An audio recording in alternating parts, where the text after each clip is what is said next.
Hello and welcome to Sunset Zen and Sleepy Stories. Please relax, listen, and enjoy.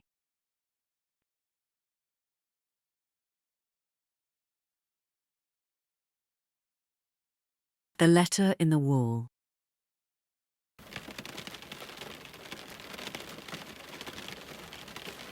The rain had been following Nora Ashby since Shrewsbury.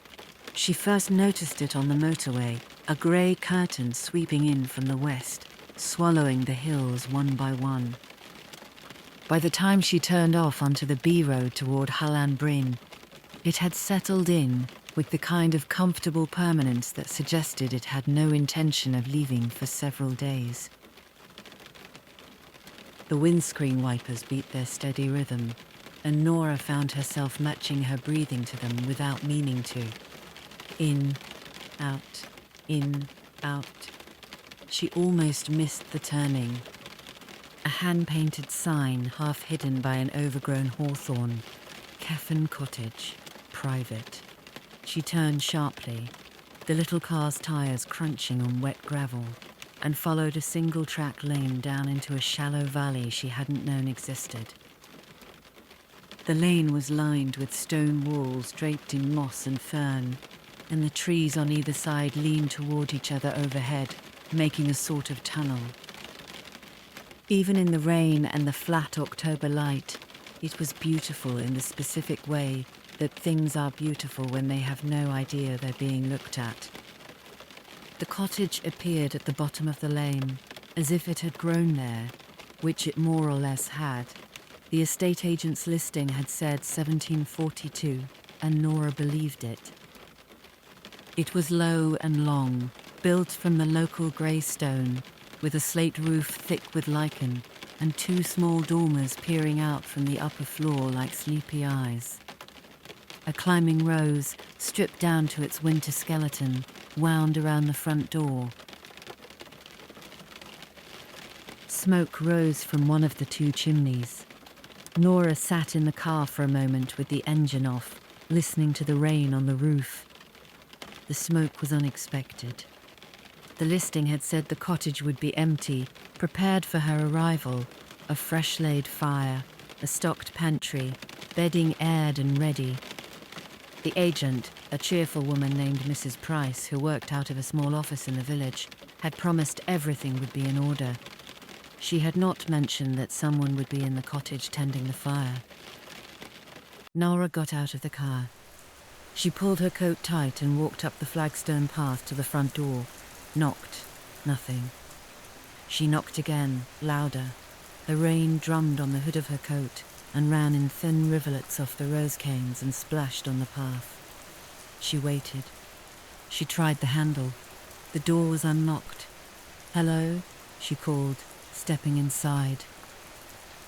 The hole was small and dim, flagged in the same grey stone as the path, with a row of iron hooks on the wall holding nothing but a very old waterproof jacket. A wooden staircase, steep and narrow, rose directly ahead. To the left, a half-open door let out the orange light of a fire. Nora took off her wet coat, hung it on one of the hooks, and pushed open the door. The sitting room was the sort of room she had been dreaming of for 6 months, since the divorce, since the flat in London that didn't feel like hers, since the long, slow process of trying to remember what she liked and who she was, without another person's preferences filling all the available space. It was low-ceilinged, with dark beams and whitewashed walls gone yellow warm in the firelight. There was a sofa the colour of bracken, piled with cushions and a wool throw. There were bookshelves on every wall, crammed not just with books but with the peculiar accumulations of a long-inhabited house. A pair of binoculars, a jam jar of pebbles, a wooden box with a broken latch, 3 mismatched candlesticks.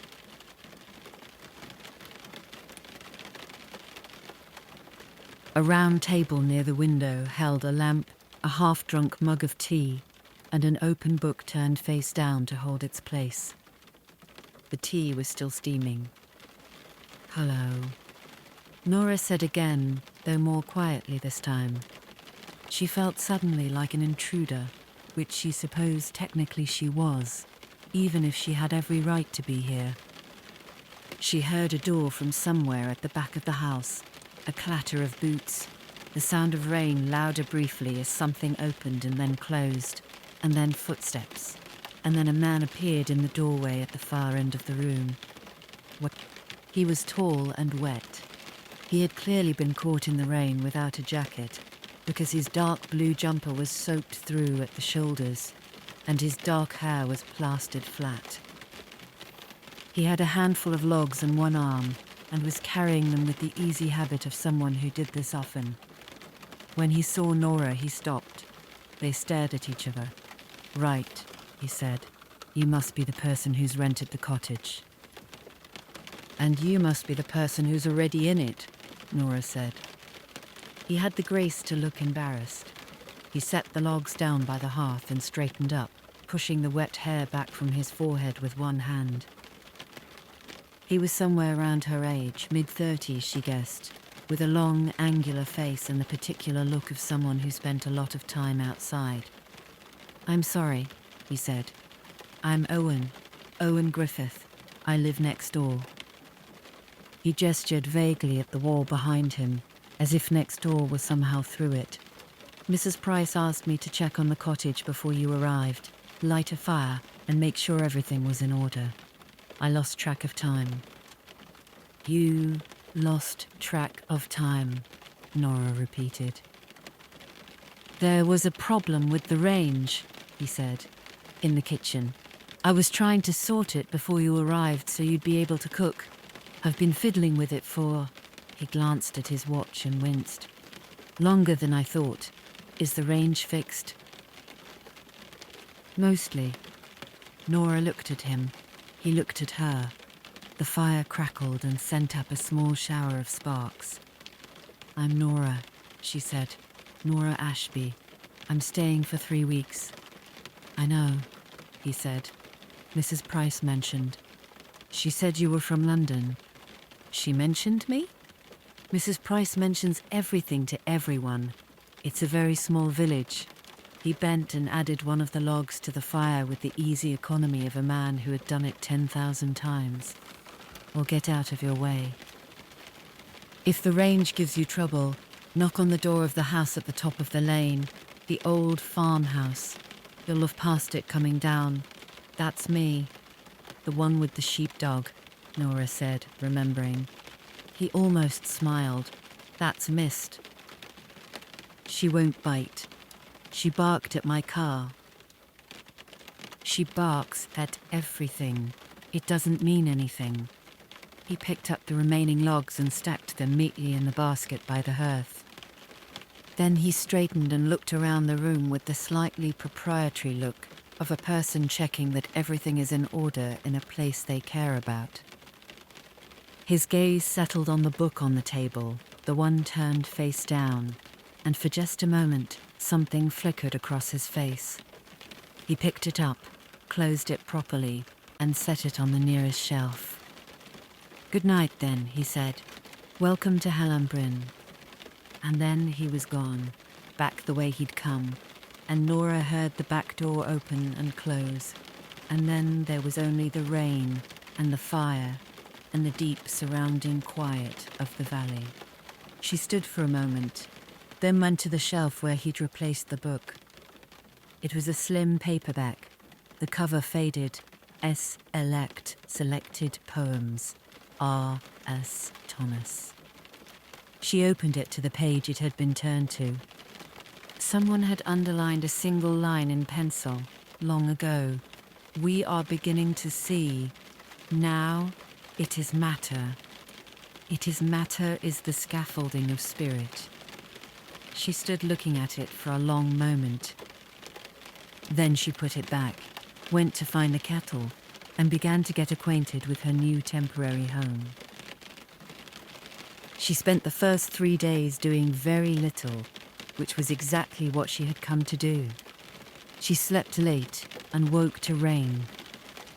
She made porridge and ate it standing at the kitchen window, watching the hills dissolve into the clouds. She read. She had brought 12 books and intended to read every one of them. She took long walks in the afternoons, pulling on the waterproof jacket from the hall hook, which fit her like a tent. It was clearly Owen Griffith's, left behind, and she kept meaning to return it and kept not quite getting around to it. The land around the cottage was farmland and common, crisscrossed by ancient rights of way, and the paths were soft underfoot with autumn, but the stone walls and hedgerows kept off the worst of the wind. She came back each day with her cheeks stinging and her boots muddy, and a particular lightness in her chest that she had not felt in years. She did not think about the divorce. She did not think about the flat, or the job, or what came next. She thought about the hills and the rain, and what she would cook for dinner, and which book she would read next. On the 4th day, she found the letter. She had been moving furniture. This was not something she had planned to do. But the sitting room sofa, she had noticed, was positioned with its back to the fire, an arrangement that made no sense and left the best armchair cold and distant from the hearth. She had pulled the sofa forward and around, a process that involved a certain amount of scrapping and heaving, and in doing so had caught its leg on a loose flagstone. And in trying to reset the flagstone, had noticed that the section of wall behind where the sofa had stood was different from the rest of the room. Not visibly different, the same rough whitewash, the same grey stone. But when she pressed her palm to it, it sounded faintly hollow, in one small section about the size of a book, low on the wall near the skirting. Nora crouched down and looked more closely. There was a very fine line, nearly invisible in the low light, but there, when you knew to look for it, tracing a rough rectangle in the plaster. She found a flat edge of what turned out to be an old wooden cover, set flush with the wall, painted over many times but not quite seamlessly enough. She worked at the edge with a butter knife from the kitchen. It took 20 minutes and the degree of patience she hadn't known she possessed, but eventually the cover came free, swinging out on a small corroded hinge, and behind it was a void in the stone about the size of a shoebox. Inside the void were 3 things: a small earthenware bottle, stopped with a cork.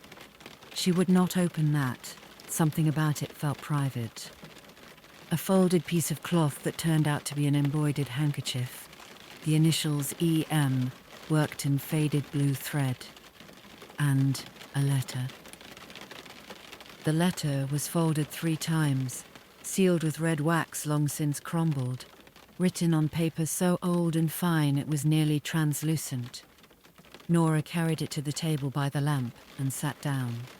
She unfolded it carefully. The handwriting was small and neat, and clearly the product of a formal education, the kind of copperplate that nobody has written in for 100 years or more. The ink had faded to a pale brown. She had to lean close to make it out. "My dear heart," it began. She stopped, looked up at the rain on the window, looked back down. "I have no means of knowing when you will read these words, or if you ever shall. I write them in the faith that the house will keep them safe, as it has kept everything I have ever loved. You must know that I did not go willingly. Whatever you have been told, whatever anyone says, I want you to know that. I did not choose to leave you.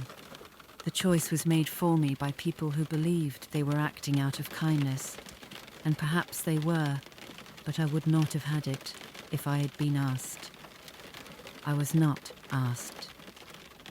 The handkerchief was your mother's. You will not remember her. You were only 2 years old when she died. I have kept it these 11 years, and now I pass it to you, though I cannot pass it with my hands. Take care of the little bottle too. It is nothing dangerous, only a love charm made by old Mrs. Hughes, who said that whatever it was placed near would not be forgot. I believed her then, and I believe her still, and so I put it here with your mother's keepsake and with this letter, so that you might know.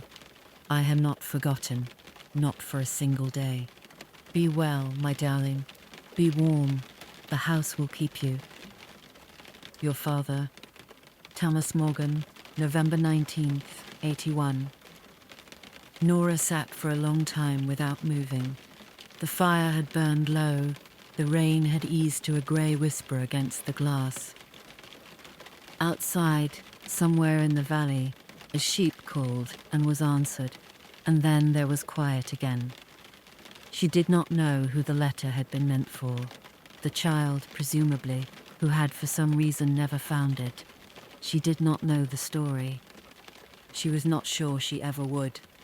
But she thought about a man who had been sent away against his will, who had hidden a letter in the wall of a cottage and trusted the house to keep it, and about the child who had grown up never knowing it was there. She folded the letter carefully back the way she had found it, and laid it with the handkerchief and the earthenware bottle, and closed the wooden cover, and stood up. Then she stood in the middle of the room for another long moment, not sure what to do next. What she did, eventually, was put her coat on, Owen's coat, which she had still not returned, and walk up the lane to the farmhouse. Owen Griffith was washing dishes when she knocked, which is the sort of ordinary detail that dismantles the careful distance people maintain when they have just met. She could see him through the kitchen window before he saw her, a tall figure at the sink, sleeves rolled up, apparently arguing with a pot that wasn't coming clean to his satisfaction. He answered the door with his hands still damp. The sheepdog, Mist, appeared at his knee and regarded Nora with amber eyes. I found something, Nora said, in the cottage. I wasn't sure whether to tell someone. I thought, you know the cottage? You know the area? I wasn't sure who else to ask. Owen looked at her for a moment, then looked at the coat she was wearing, and then back at her face. That's my coat, he said. You left it on the hook. I've been wondering where it was for 4 days. I was going to return it, Nora said. This counts. He almost smiled again. He did that, came very close to smiling, and then seemed to think better of it, as though smiling were a significant commitment he wasn't ready to make. Nora had noticed it the first evening, and had found it, against her better judgment, rather charming. Come in, he said. Tell me what you found. His kitchen was large and warm, with a flagged floor and a range along one wall. A different range from the one in the cottage, this one larger and clearly in good health. A border collie bed, empty, sat near the range. Mist had apparently taken herself off to the sitting room on some private errand. There were herbs drying from a rafter. There was a wooden rack of drying crockery and a bookshelf that held both books and, somewhat promiscuously, seed packets. He made tea without asking. He put a plate of biscuits on the table without ceremony, the way people who live alone do when they have guests, not making a production of it, just providing. Nora sat at the kitchen table and wrapped both hands around the mug and told him about the sofa and the hollow wall and what she'd found. She described the letter. She did not read it aloud, but she told him its contents as faithfully as she could remember them. Owen was quiet through all of this. He had a quality of stillness that she found unusual in a person, not disengagement, but a genuine focused attention, the kind that made you feel what you were saying was worth hearing. Thomas Morgan, he said, when she had finished. You know the name? There are Morgans all through the valley, always have been. Thomas Morgan in 1891. He turned his mug in his hands. My grandmother might know. She's 83, and she knows every family that's been in this valley for the last century and a half. She'd know about a Thomas Morgan who left Cefn Cottage. Where does she live? About 40 yards that way. He tilted his head in a direction that Nora couldn't quite interpret. In what used to be the farm workers' cottage, which is now what you'd call a granny annex. She moved in when my grandfather died. He paused. She'd like to hear about this, I think. She collects old stories. We should talk to her, Nora said. She'll want to see the letter. I know. I thought about that on the way up the lane. I'll bring it if she'd like to read it. It should be read, don't you think?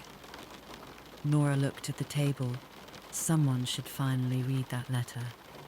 Owen was looking at her in the particular way he had, which was not quite a stare. It had none of the aggressiveness of a stare, but was very direct and gave the impression of a person accustomed to assessing situations carefully before acting on them. A farmer's habit, perhaps. Or just his. Who are you? He said. I mean, what do you do in London? The question surprised her. I'm an archivist, she said. National Archives. Documents, records, old papers. Ah, he said. Ah? It makes sense. He said that you'd be the one to find it. Nora met Eleanor Griffith the following afternoon. Owen led her around the farmhouse to a small stone cottage with a porch full of flower pots, empty now for winter, but numerous enough to suggest extravagance come spring. He knocked and opened the door in the same motion, calling out in Welsh, and there was an answering voice from within. Eleanor Griffith was a small, neat woman with white hair pinned up and very bright, dark eyes. She was sitting in an armchair with a quilt over her lap and a radio on low, something classical, strings, and she turned it off when they came in, with the decisive air of a person who has never let sentiment make her inefficient. She said, in English, to Nora, Owen told me about the letter. Let me see it. Nora had brought it in a clean envelope. She set it on the small table beside Eleanor's chair, and the old woman put on a pair of glasses and unfolded it with hands that were spotted and stiff but careful, the hands of someone who had been handling delicate things all her life. She read it in silence. Owen sat across from Nora, and neither of them spoke. When Eleanor looked up, her expression was strange, complicated in a way Nora couldn't fully pass. Not grief exactly. Recognition, perhaps. She lives in Croit's farm, about 2 miles south, Eleanor said. Her name is Margaret. She's a little younger than me. She never knew her great-grandmother Elspeth particularly well. She died young, of a stroke, but she might know more than I do. And she should see this letter. It belongs to her family. Owen had been quiet through all of this.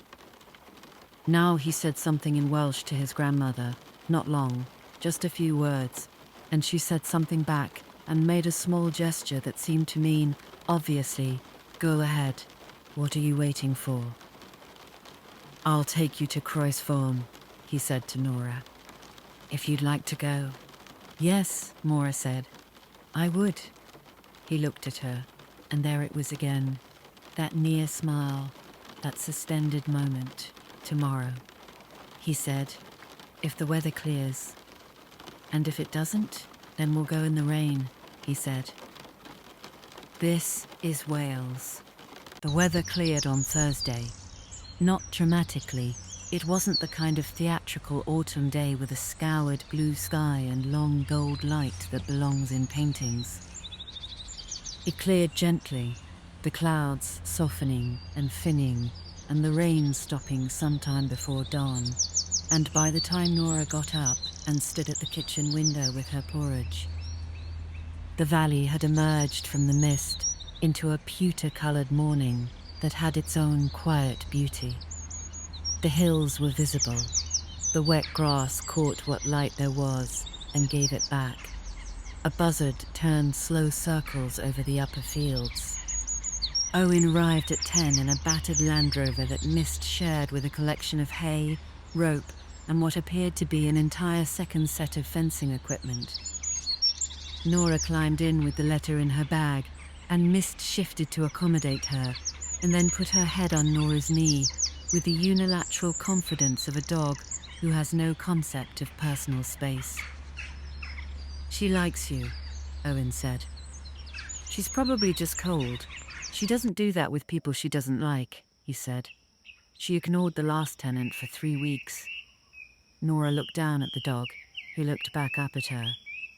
She put her hand on Mist's head, and Mist closed her eyes. They drove south on lanes that were barely wider than the Land Rover, between hedgerows and stone walls, through a ford that sent water spraying up both sides, past a ruined farmstead that Owen told her had been empty since the 1960s. He talked about the valley as he drove, not performing it, not tour guiding, just talking about it the way people talk about somewhere they have lived their whole lives, and therefore know the way they know the backs of their own hands. Which fields were difficult, where the badger sets were, which families had been here longest, and which farms had changed hands in the last 20 years, and what that had meant for the land. Nora listened. She had, she discovered, been listening to a great deal lately, to the rain, to the valley, to Eleanor's stories, and now to Owen, and it occurred to her that for most of the last several years she had been doing the opposite, which was filling every available space with words and plans and the management of other people's expectations. It was a relief not to. "What made you come here?" Owen said after a while. Not prying, the same direct, considered quality he brought to everything. "I need it." Nora looked out the window at the passing hedgerow. "A different kind of quiet. London quiet it's all gaps between sounds. It's not the same." "No," he agreed. "I've been an archivist for 12 years, she said. "I've spent 12 years putting other people's stories in order, preserving them. And I hadn't quite realized that I'd stopped." She stopped herself. "Stopped what?" "Paying attention to my own." She felt mildly embarrassed saying it. It sounded like something from a self-help book. But Owen didn't seem to find it ridiculous. He just nodded slightly, as though it confirmed something he'd already thought. "Cefn Cottage does that to people," he said. "The ones who really need it. Has it done it to you?" He was quiet for long enough that she thought he wouldn't answer. Then he said, "I came back here after my father died. I'd been in Edinburgh. I was doing a PhD, plant ecology. I came back for the funeral, and I never went back." He glanced at her briefly. "People thought I was wasting it, the degree. But this is what needs doing, and I know how to do it, and..." He shrugged. "I'd rather be here." "Do you miss Edinburgh?" "Sometimes. I missed the libraries." He turned the Land Rover through a gap in a wall onto a track. "We're here." Croy's farm was larger than Owen's place, with a long yard and a cluster of outbuildings. A woman was crossing the yard when they arrived. She was in her late 70s, Nora estimated, in wellies and a wax jacket, carrying a bucket with the ease of someone who has carried buckets all her life. She stopped when she saw the Land Rover. "Owen Griffith," she called. "Do. It must be 6 months. Your grandmother well?" "Very well," he called back. "Margaret, this is Nora Ashby. She's staying at Cefn." Margaret Davies came over and shook Nora's hand with a strong, dry grip. She had an open, weathered face, and the direct gaze Nora was beginning to think of everyone in this valley. "Cefn," she said, "I was born in that cottage." "You were," Nora said. "My mother was born there. Her mother before her. Elspeth, that was. We were back and forth between there and here for 3 generations." She set down the bucket. "What's brought you out here?" Nora took a breath and told her. She told her all of it. The sofa and the wall and the void in the stone. The letter and the handkerchief and the bottle. She kept her voice steady and level, the way she'd kept her voice steady handling 1,000-year-old manuscripts.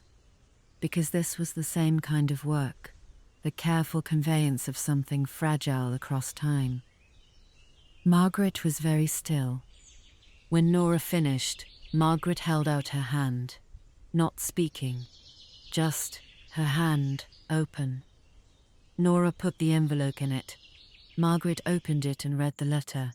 She took a long time, though it wasn't long to read. She was reading it more than once. Nora glanced at Owen, and he was watching Margaret with an expression she could only describe as tender, which seemed to come naturally to him when he wasn't trying to suppress it.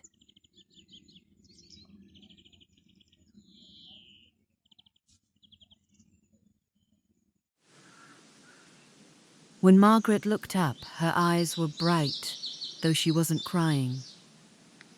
"My grandmother," she said, "Elspeth. She used to say her father had loved her." Her voice was carefully matter-of-fact, but she didn't know for certain. There was nothing written down, nothing. No proof, as such. Her mother's family hadn't exactly encouraged the connection.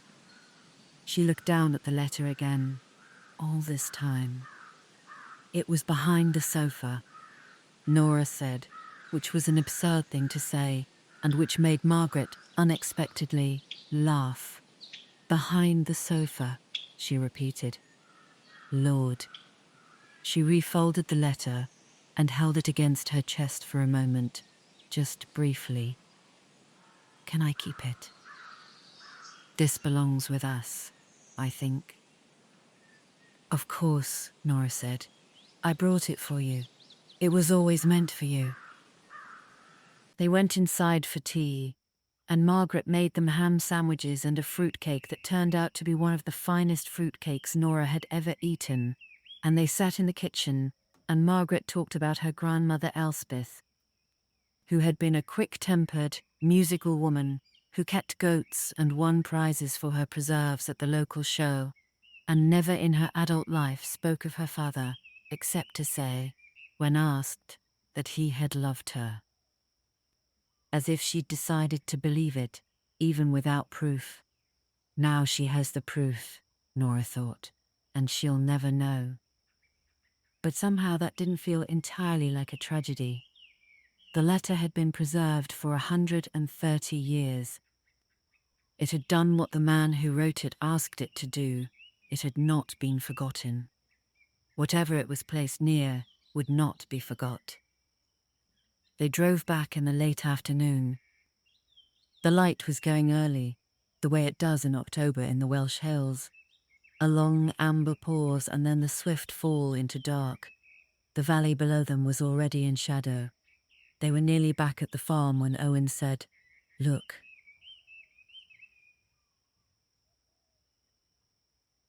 He stopped the Land Rover on a high point in the lane. Above the tree line, above the far fields, thousands of starlings were moving in a murmuration, a great fluid shape that turned and folded and expanded and contracted, as if the sky were breathing. It was the first Nora had seen close up, and she found herself getting out of the car without deciding to, leaning on the wall with her arms on the top stones, tilted back to watch. Owen came and stood beside her. The birds moved. There was no sound from them. They were too far away, and so it was silent and enormous. And the shape they made was not like any shape she had a name for, constantly becoming itself and then something else. They'll be doing this for another few weeks, Owen said quietly. Before they go, where do they go? South. Spain mostly. He was watching the birds, not her. My wife used to call it the greatest show on earth. Nora was quiet for a moment. Used to. Not my ex-wife, which she recognized as the carefully neutral phrasing of someone who had been divorced and had developed the vocabulary of it. Just used to. When did she leave? Nora asked. She hadn't meant to ask directly. It came out before she could moderate it. 4 years ago, Owen said. She wasn't from here. She came with me when I moved back, and she did try, for 3 years, but it wasn't her place. And eventually you can't stay in a place that isn't yours. He glanced at her. I don't say it badly. It was just true. I'm sorry, Nora said. Don't be. We're better as we are. He said it simply, without performance. Are you? He stopped. Divorced, she said, as of 8 months ago. Whose idea? It was a blunt question. She found she didn't mind. Mutual, she said. Which sounds like a polite fiction but was actually true. We'd been separate for a long time without either of us saying so. We just finally said so. Sad, he said. Yes, she said, but also not. Also a relief. She looked at the birds. That's the part that's hardest to say to people, because it sounds like you didn't care. You cared, Owen said, and it was still a relief. Yes, that's not a contradiction, he said. The murmuration turned and turned. The light was nearly gone now, the sky behind the birds a deep blue-grey, and the shape they were making looked, for a moment, like something. A wave, a word, a heart. And then it was something else, and then it was just birds. And then they were falling, all at once, into the trees. Gone. Nora let out a slow breath. Thank you, she said. For today, for bringing me. Thank you for finding the letter. He turned to look at her. Are you glad you came? To the cottage, I mean. To Hellenbrunn. She looked out over the valley. The dark was coming in from the east. Somewhere down there was the cottage, with its fire and its bookshelves, and the wall that had kept its secret for 130 years, and then, when the right person came along, had let it go. Yes, she said. Very. He nodded. And then, finally, he smiled properly. Not the almost smile, but the real thing, which rearranged his face entirely, and was, she thought, quite wonderful. Come on, he said. I'll get a fire going before you go down. The remaining 2.5 weeks were the happiest Nora had spent in years. This is a quiet kind of happiness to describe, because it is composed of ordinary things, mornings with porridge and rain, afternoons with books, long walks in which she learned the paths well enough to navigate without thinking. She read 6 of the 12 books she had brought. She began to sleep the way she had forgotten she could sleep, deeply and without anxiety, waking not to the sound of traffic, but to the sound of the valley.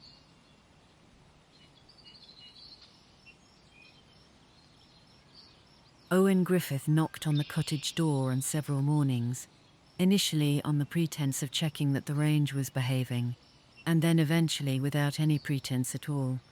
And on many of those mornings they went walking together, with mist ranging ahead, and talked about everything and nothing. Planned ecology and medieval documents, Edinburgh and London, their respective failed marriages, their mothers, both formidable, books, they overlapped considerably, which pleased them both, and the particular quality of light in the valley on a clear morning. On the second Sunday it was not raining, and they climbed to the ridge above the farm, and Owen pointed out what he knew, which family's land was which, where the old drove roads ran, what had been here before the enclosures, and what had been lost. He said things like this: field used to flood every winter until, and there's a spring here that hasn't run dry in living memory, with the quiet authority of a person who has paid close and faithful attention to a place for many years. Nora listened and thought, this is a man who stayed. It was not a small thing. On the Tuesday of the second week, Margaret Davies came to the cottage with a tin of shortbread and a story she had found in some of her late mother's papers. Elspeth, as a young woman, had apparently visited the cottage once, brought by her grandmother, and had run her hand along the very section of wall where the letter was hidden, and said her mother had written it down, perhaps because it was a strange thing for a child to say. I think someone is trying to speak to me through the wall. She had heard it. She just hadn't known how to listen. Nora made Margaret tea, and they sat together in the sitting room, on the sofa now positioned correctly to face the fire, and Margaret told her more about Elspeth, and about the valley, and about the way old stories lived in a place like this, encoded into the stone and the land, waiting. Nora told her about the archive in London, about the documents she had cared for, wills and letters and account books and maps that held the outlines of lives long finished. And Margaret said, I suppose you do the same kind of thing, really, don't you? Keeping things, making sure they're not forgotten. I suppose so, Nora said. On the last Sunday, Owen kissed her. This is not the dramatic scene it might be. It happened quietly, in the kitchen of the farmhouse, after they had cooked dinner together. He roasted a chicken, she made a pudding, ambitious perhaps, but it worked. Mist was asleep in her bed by the range, and the radio was on low. They were washing up in the companionable way of two people who have been spending time together long enough to have developed a way of moving around each other in a kitchen. He had taken the dish from her hands to dry it, and then he had put it down and turned, and she had turned too, and there was a moment in which everything was held in suspension, not exactly pause, more like a breath taken before something begins. And then he kissed her, which he did with the same quality he brought to everything, careful and direct and entirely genuine. When they stepped back, she found she was smiling. I have to go back to London on Friday, she said. I know, he said. I know you're 3 weeks. I have a job. I have a flat. I have... She gestured vaguely at the whole apparatus of her life in London, which was not an inconsiderable apparatus. I know, he said again. I'm not asking you to stay. I'm only... He stopped. Tried again. I'm glad you came. And I'm glad you found the letter. And I'm glad you're still here for 4 more days. She looked at him for a long moment. He looked back, steadily, as he always did. So am I, she said. She drove away on Friday morning before the rain started. The valley was still and grey in the early light, the hills blurred at the edges, the lane gleaming wet from last night's rain, even though it wasn't raining yet. She drove slowly, past Owen's farmhouse, where the kitchen light was on and a tall shadow moved behind the window, past the ruined farmstead and the ford and the hedgerows, and then she was on the road, and then she was leaving, as people do. She had left her number on the kitchen table. He had not asked for it. She had left it anyway, because she had decided in the last 3 weeks to be the kind of person who does the thing instead of waiting to see if it's wanted. She did not know what would happen. She was acquainted with reality. There was a substantial distance between a cottage in Bryn and a flat in London, and a substantial difference between 3 weeks and the rest of things, and she had been wrong about a person before. Badly and expensively wrong, and she did not expect wisdom to come cheap. But she thought about Owen Griffith, who had come back to a place that needed him and had stayed, and who almost smiled, and then sometimes really smiled, and who knew where the spring was that hadn't run dry in living memory. She thought about the letter behind the wall, kept safe for 130 years. She thought about the murmuration, the great wheel of birds, becoming itself and then something else. The house will keep you. She did not know if that was true of houses in general. She suspected it was true of some places and some people, if you were paying attention when you arrived. She thought she might go back at Christmas if the cottage was free. She thought she very probably would. The rain started just past Shrewsbury, following her home.